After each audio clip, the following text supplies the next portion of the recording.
Beyond the famous royal spirits, Windsor Castle harbours 10 additional ghosts whose identities remain lost to history.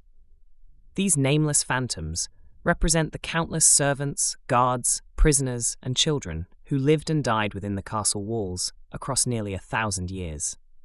Their stories may be forgotten, but their supernatural presence proves that death recognizes no difference between kings and commoners. The Phantom Guardsmen represent centuries of soldiers who dedicated their lives to protecting the monarchy. This spectral sentry appears along the Long Walk, the tree-lined avenue that stretches for nearly 3 miles from Windsor Castle toward the horizon. His ghost wears the distinctive red uniform of the Coldstream Guards, complete with the tall bearskin hat that has become symbolic of royal protection. Witnesses describe him marching with perfect military precision, his boots striking the ground in the rhythmic cadence that echoes through Windsor Great Park. His phantom maintains the same route that living guards have patrolled for generations, never deviating from his eternal duty. When approached by curious observers, he simply vanishes mid-step, as if stepping through an invisible doorway back to the spirit world. In the castle kitchens, the Victorian scullery maid continues her endless work.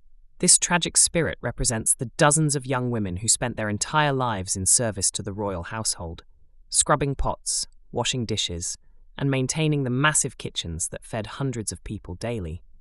Her ghost appears as a slight figure in a stained apron, her sleeves rolled up for work that never ends. Kitchen staff, working early morning shifts, report hearing the sound of frantic scrubbing echoing from empty sinks. Phantom soap bubbles sometimes appear in basins that contain no water, while invisible hands seem to move cleaning supplies from shelf to shelf.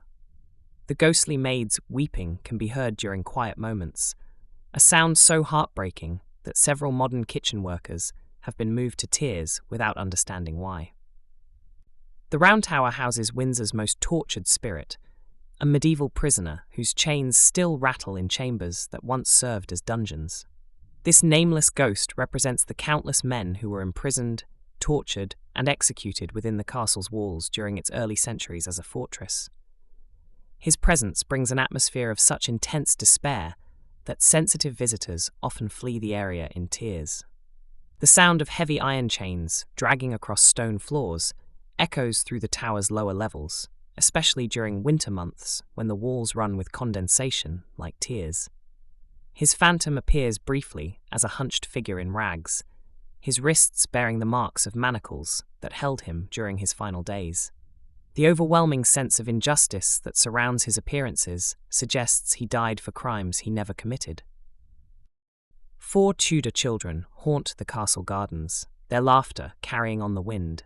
These young spirits are believed to be victims of the plague that swept through England during the 16th century, claiming rich and poor alike without discrimination.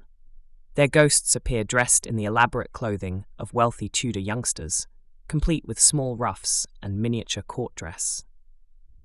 Visitors with children often report their young ones becoming fascinated with empty sections of the gardens, giggling and pointing at spaces where adults see nothing.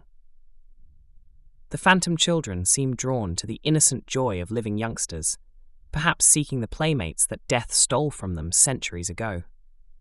Their ghostly games of hide-and-seek continue endlessly among the hedgerows and flower beds where they once played in life. The White Lady glides through various corridors throughout the castle, her identity completely lost to history. She appears as an elegant woman in flowing white robes, her face hidden by a veil that seems to move without any earthly breeze. Her presence brings the overwhelming scent of roses mixed with an inexplicable sadness that touches everyone who encounters her. Unlike the dramatic manifestations of royal ghosts, the White Lady appears just at the edge of vision.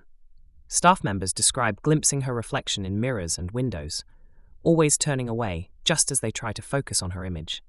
Her appearances seem connected to moments of great emotion within the castle, as if she's drawn to human sorrow or joy.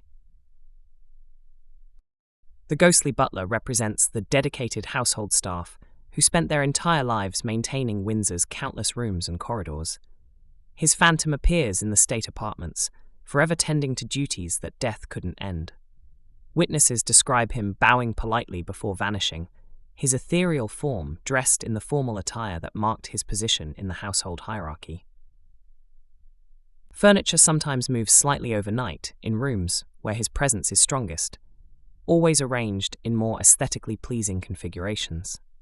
Fresh flowers appear in vases that were empty the previous evening, placed with the careful attention to detail that marked professional service staff of earlier eras. The weeping woman haunts the East Terrace, her Victorian mourning dress trailing behind her as she searches for someone who will never return. Her heartbroken sobs echo across the gardens during misty evenings, a sound so filled with loss that groundskeepers have learned to avoid certain areas when her cries begin. These 10 nameless spirits prove that Windsor Castle's supernatural residents include every level of society. Their hauntings remind us that history remembers kings and queens, but forgets the countless ordinary people whose lives and deaths also shaped the castle's character.